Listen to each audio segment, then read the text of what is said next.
नमस्कार, मैं हूं दीपाली राणा और आप देख रहे हैं जी बिजनेस स्पेशल। बाजार का दंगल, सबसे बड़े रईस यानी बाजार के जो बड़े निवेशक हैं, जिनको हम वेटरन इन्वेस्टर्स के तौर पर बुलाते हैं या फिर जिनको हम एस इन्वेस्टर्स कहते हैं, वो बाजार में कहाँ निवेशित हैं, उनके पोर्टफोलियो की टॉप होल्डिंग्स क्या हैं और कितना रिटर्न्स इनको मिला है। क्योंकि आमतौर पर हर इन्वेस्टर बड़े इन्वेस्टर्स को फॉलो करता है और जानने की कोशिश करता है कि उनकी चॉइसेस इस मार्केट में, इस प्रेफरेंस में क्या हैं।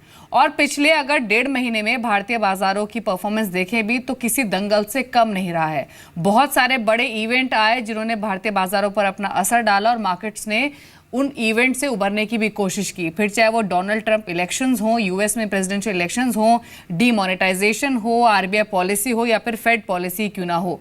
तो इम्पॉर्टेंट है ये जानना कि जो बड़े निवेशक हैं वो कहाँ निवेशित हैं, उनकी नेटवर्थ कितनी है अभी और कौन से पसंदीदा शेयर्स हैं जो कि उनके पोर्टफोलियो में टॉप 3 लिस्ट में शामिल हैं। एक नहीं, पूरे 8 बड़े इन्वेस्टर्स के पोर्टफोलियोज हम आपके सामने आज लेकर आएंगे और आपको बताएंगे उनके पसंदीदा स्टॉक्स। शुरुआत करते हैं। जो पहला नाम जो आता है बड़े इन्वेस्टर्स की लिस्ट में, वो हर किसी की ज़बान पर एक बहुत ही कॉमन नेम है और वो है राकेश झुनझुनवाला।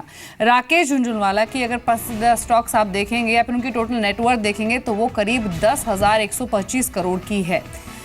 अगर इनके पोर्टफोलियो की लिस्ट देखेंगे तो बहुत लंबी लिस्ट है, लेकिन 3 टॉप होल्डिंग हम आपके लिए लेकर आए हैं, उस पर एक्सपर्ट की राय भी लेंगे। इसके अलावा अगर जो इनकी 3 टॉप प्रेफरेंसेस हैं उसमें इन्होंने टाइटन, ल्यूपिन और क्रिसिल को शामिल किया है। 8% होल्डिंग इनकी टाइटन में है और पिछले 5 साल में टाइटन का जो शेयर है वो 2 गुना से ज्यादा चढ़ा है और सबसे ज्यादा कमाई इस स्टॉक ने राकेश झुनझुनवाला की कराई है। दूसरा स्टॉक ल्यूपिन, जहां पर होल्डिंग है 0.25% की, 3.5 गुना से ज्यादा रिटर्न स्टॉक ने दिया है पिछले 5 सालों में और ये सभी जानते हैं कि फार्मा क्षेत्र की दिग्गज कंपनी है।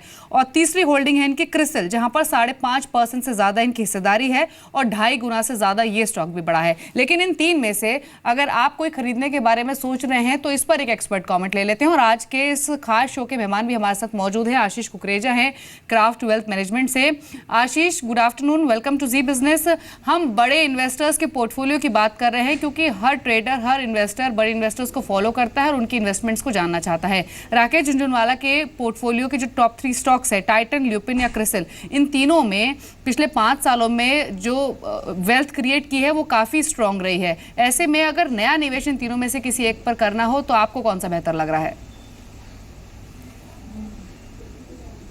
आई मस्ट अप्रिशिएट दीपाली, जो आपने ये प्रोग्राम का एक फॉर्मेट बनाया है, बहुत ही बढ़िया है। और जब किसी बहुत अच्छे पोर्टफोलियो में से स्टॉक्स चूज करने हो तो आप हमें भी काम पे लगाते हैं। सो आई थिंक राकेश झुनझुनवाला के जो आपने 3 स्टॉक्स बताए उसमें से जो एक स्टॉक हमें अच्छा लगता है वो है टाइटन। उसका रीजन यही है कि एक थीम मैं काफी समय से आपके साथ डिस्कस करता आ रहा हूँ कि जो अनस्ट्रक्चर्ड से स्ट्रक्चर्ड मूव होगा डीमोनेटाइजेशन के बाद, वो जो भी सेक्टर्स होंगे उसमें डेफिनेटली टाइटन एक दिग्गज नाम रह सकता है। सो ज़्यादा टाइम नहीं लूंगा, but definitely I think being a structured player, organised player, और जो पूरा चर्न होगा उसमें टाइटन को पूरा फायदा देखने को मिलेगा। So we would choose Titan at these levels. और इन तीनों स्टॉक्स में सबसे ज्यादा होल्डिंग राकेश झुनझुनवाला की अगर किसी में है तो वो टाइटन ही है। यहाँ पर आशीष का वोट भी जाता है और ये टाइटन में निवेश की सलाह दे रहे हैं। दूसरा बड़ा नाम है अजीम प्रेम जी। अगर इनकी टोटल नेटवर्थ हम देखें तो अभी इनकी टोटल नेटवर्थ करीब 8,500 करोड़ की है और जो इनके टॉप 3 प्रिफर्ड स्टॉक्स हैं इनके लिस्ट में, वो पहला है आईसीआईसीआई प्रूडेंशियल, रीसेंट लिस्टिंग, करीब 4% की होल्डिंग है अजीम प्रेम जी की इस स्टॉक में। और दूसरा स्टॉक जहां पर इनकी होल्डिंग है 14.5% के आसपास आईसीआईसीआई प्रूडेंशियल के बाद। हालांकि ये तो एक रीसेंट लिस्टिंग है और हमने देखा भी है कि लाइफ इंश्योरेंस स्पेस में बहुत ही रेस्ट्रिक्टेड प्लेयर्स हैं, जिसमें से कि एक है आईसीआईसीआई प्रूडेंशियल। एचसीजी यहाँ पर 14% की इनकी होल्डिंग है और म्यूचुअल फंड्स एफपीआईज का भी करीब इस स्टॉक में 26% तक का हिस्सा है। और एक है mid cap small cap category का स्टॉक श्नाइडर इलेक्ट्रिक, यहाँ पर इनकी होल्डिंग 4% के आसपास की है। और अगर स्टॉक की परफॉर्मेंस देखें तो पिछले 5 सालों में 2.5 गुना का रिटर्न स्टॉक ने डिलीवर किया है। Ashish, again I will come back to you. ICICI Prudential, HCG और श्नाइडर इलेक्ट्रिक, अलग अलग सेगमेंट की कंपनियां इनके पास हैं, और लेकिन इन तीनों में से नए निवेश के लिहाज से जहां पर एक वेल्थ क्रिएशन हम देख सकते हैं आने वाले सालों में, वो कौन सा हो सकता है? जी मैं देखिए सलाह उसी हिसाब से दूंगा जिस हिसाब से ये इन्वेस्टर करते हैं। ये बहुत छोटी अवधि में नहीं सोचते, मैनेजमेंट और कंपनी पे एक बड़ी थीमेटिक कॉल लेते हैं। सो आईसीआईसी प्रू है वो जो मैं लेना चाहूँगा। थोड़ा एक्सपेंसिव है इन लेवल्स पे स्टॉक, लेकिन जिस तरीके से अब डीमोनेटाइजेशन के बहुत सारे इम्पैक्ट आएंगे और जो सेविंग्स और बाकी जो इन्वेस्टमेंट प्रोडक्ट्स, लेट मी से इन्वेस्टमेंट प्रोडक्ट फोकस जो प्लेज रहेंगे, वहाँ पे अच्छा रुझान रहेगा, बहुत बिजनेस मिलेगा। और आईसीआईसी प्रू दिग्गज है, हम सबको पता है कि अपने एरिया में, और जो उनके पार्टनर है प्रूडेंशियल बहुत ही दिग्गज आउटफिट है और बहुत ही उम्दा और अच्छा रिटर्न कंपनी को देखने, as in the company itself will do well in years to come. So ICICI Pru में आपको निवेश करना चाहिए इन स्तरों पे, लेकिन व्यू थोड़ा लंबा रखिए। जी, तो इन तीनों स्टॉक्स में से जो दो स्टॉक्स हैं वो तो रीसेंट लिस्टिंग है, जिसमें हेल्थ केयर ग्लोबल और आईसीसी प्रूडेंशियल हैं, लेकिन आशीष की सलाह है कि आईसीसी प्रूडेंशियल को देखा जा सकता है और ज़्यादातर एक्सपर्ट्स मानते भी हैं कि लंबी अवधि के नज़रिए से आईसीसी प्रूडेंशियल एक बेटर बेट हो सकता है। इंश्योरेंस स्टोरी जो है वो यहाँ से गोइंग फॉरवर्ड काफ़ी स्ट्रांगली प्ले हो सकती है। अगला नाम है राधाकृष्ण दमानी का, और इनके पास भी जो 3 टॉप होल्डिंग स्टॉक्स हैं उसमें पहला, इनकी जो पहले टोटल नेटवर्थ आपको बता दें करीब 2510 करोड़ की इनकी टोटल नेटवर्थ है, और 3 स्टॉक्स जो कि इनके पोर्टफोलियो में टॉप 3 कैटेगरी में है उसमें एक है वीएसटी इंडस्ट्रीज। यहाँ पर इनकी होल्डिंग काफ़ी स्ट्रांग है, 26% के आसपास की इनकी होल्डिंग है और बीते 5 सालों में ये स्टॉक 2 गुना हुआ है। दूसरा नाम है ब्लू डार्ट, लॉजिस्टिक क्षेत्र की एमएनसी कंपनी है, 3.5% के आसपास की इनकी होल्डिंग है और ये स्टॉक भी पिछले 5 सालों में 3 गुना हुआ है। और तीसरा नाम है सुंदरम फाइनेंस, यहाँ भी होल्डिंग इनकी 2.25% के आसपास की है और पिछले 5 साल में इस स्टॉक ने 4.5 गुना रिटर्न दिया है। टीवीएस ग्रुप की एक कंपनी है। अगेन एक कह सकते हैं कि जो तीनों ही स्टॉक्स हैं आशीष आर के दमानी के पोर्टफोलियो में, ये टॉप 3 स्टॉक्स डाइवर्सिफाइड सेक्टर से है। एक टोबैको क्षेत्र से हो गया, एक लॉजिस्टिक स्पेस से हो गया और एक एनबीएफसी स्पेस से हो गया।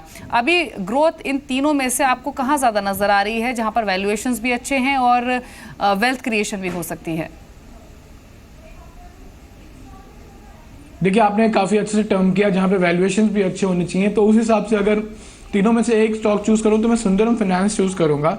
आई थिंक एक अग्रेसिव ओरिएंटेड एनबीएफसी है, पोर्टफोलियो बहुत स्ट्रांग है और बहुत कंजर्वेटिव तरीके से अपने पोर्टफोलियो को बनाते हैं। Not one of those NBFCs जो माइंडलेसली ग्रोथ की तरफ टारगेट करते हैं, लेकिन एक अच्छा कोर पोर्टफोलियो और आगे जो उनकी लेंडिंग है वो भी बहुत स्ट्रांग है, एसएमई में बहुत स्ट्रांग है और आगे जाके ये सेक्टर बहुत अच्छा कर सकता है। So, like I said, just because of the way the whole portfolio has been structured and the quality of asset is what gives me the comfort कि ये NBFC अच्छा करेगी और भले आने वाले समय में आपको not very soon but banking की तरफ बढ़ती हुई जो बैंकिंग में रिफॉर्म्स आएंगे तो कहीं ना कहीं मौका मिल सकता है ऐसी NBFCs को। सो आई थिंक आप सुंदरम फाइनेंस में इन्वेस्ट कीजिए। बिल्कुल, सुंदरम फाइनेंस यहाँ पर प्रेफर्ड चॉइस है और भले ही एनबीएफसी स्पेस डिमोनेटाइजेशन के बाद थोड़े ट्रबल टाइम से गुजरा हो, लेकिन लॉन्ग टर्म पर्सपेक्टिव से जो डिप्स मिल रहे हैं उसको ज़्यादातर एक्सपर्ट्स यूज़ करने की सलाह दे रहे हैं। इंटरेस्टिंग ये है कि जो अगला नाम है उसमें भी एक एनबीएफसी शेयर शामिल है, नाम है आशीष धवन का। पहले इनकी टोटल नेटवर्थ बता दें व्यूअर्स को, जो इनकी टोटल नेटवर्थ है वो करीब 1265 करोड़ की है और जो टॉप 3 होल्डिंग्स हैं इनकी उसमें एक है जेबी केमिकल्स, 6% से ज़्यादा इनका हिस्सा है। और आप देखिए स्टॉक की परफॉर्मेंस, छोटे फार्मा स्टॉक्स ने वैसे भी वेल्थ क्रिएट करके दी है और ये स्टॉक 5 साल में 5 गुना बढ़ा है।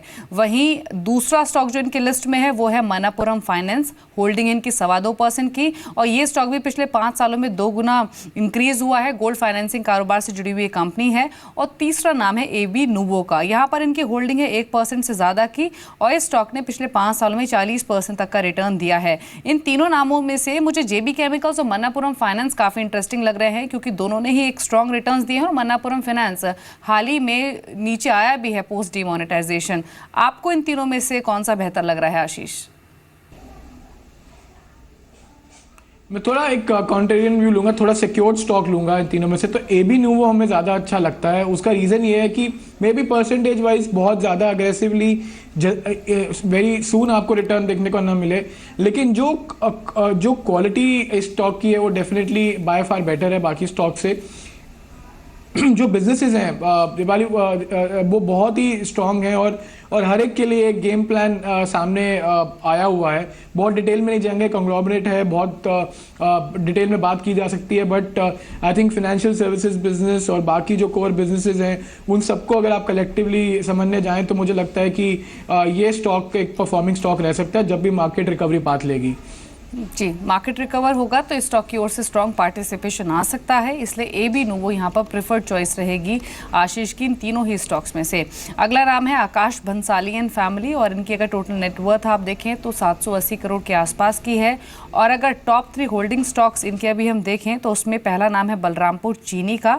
आकाश भंसाली एंड फैमिली की करीब 3.5% की हिस्सेदारी है और 5 साल में ये शेयर करीब 3.25 गुना बढ़ा है। और इसमें कोई डाउट ही नहीं है कि जो शुगर स्टॉक्स हैं वो स्पेशली पिछले 1 से 1.5 साल में लोअर लेवल से काफ़ी स्ट्रॉन्ग रिकवरीज पूरे सेक्टर में हमने देखी है।